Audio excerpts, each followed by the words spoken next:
So where is A/B testing used? You may be working for a big company or even a small growing startup. I'm happy to say that all of you can utilize A/B testing at work. In this video, we are going to be looking at specific use cases where A/B testing can be applied. Welcome to Experimenter Club. Let's get into the video.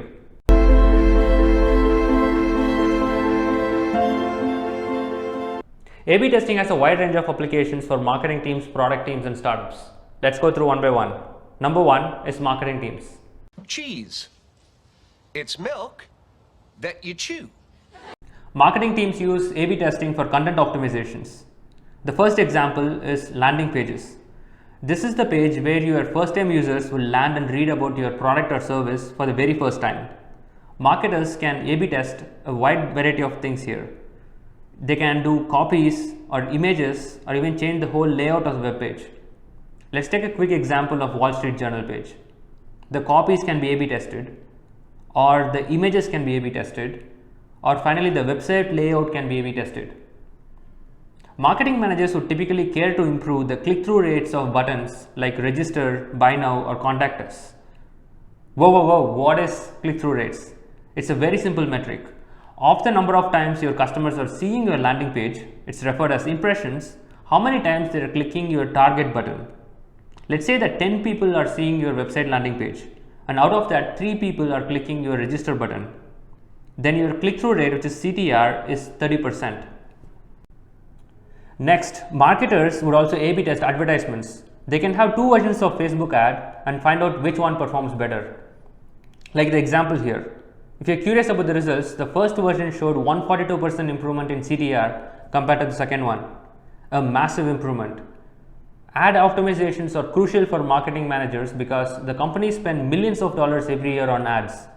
After all, the digital ad market is about $500 billion in value in 2022.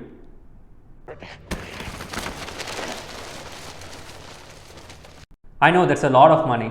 Just a 10% of improvement in effectiveness of your ad, which is click-through rate, can equate to hundreds and thousands of dollars in annual savings for your company, which is substantial. Finally, they can use A/B testing to optimize email content. This in fact is very common, and most third-party email platforms like MailChimp already provides A/B testing capabilities to optimize your emails.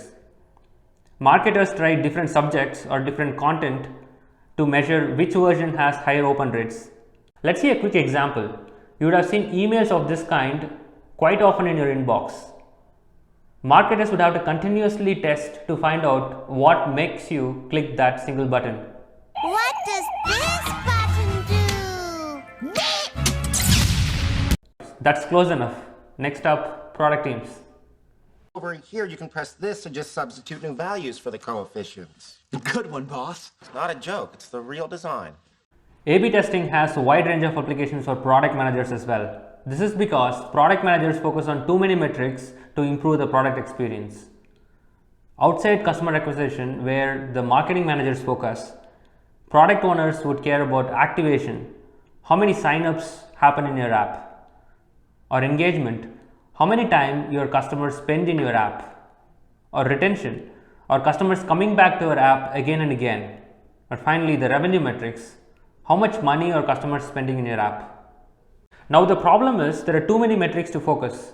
Whenever a new feature is launched in your app, you will want to know how all these metrics are moving. Through A/B testing, you can precisely say that a new feature has helped in 28% lift in the engagement metrics, for example. Refer to the Netflix example you saw in the previous video. There are more places product teams can apply A/B testing. One example is backend algorithms. For instance, you can change the logic of recommendation algorithm and see which one performs better. A good example is Amazon's product recommendation algorithm on their websites. Remember that you can see the customers also bought section whenever you browse a product. Amazon runs massive machine learning algorithms to predict which product you are likely to click next and makes this curated list. Now there are many different ways the recommendation algorithm can be coded, and the curation results will vary accordingly.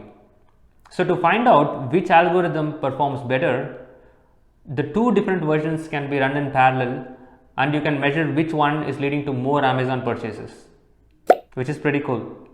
Lastly, you can also A/B test pricing and discounts. This might sound a little creepy, but happens all the time.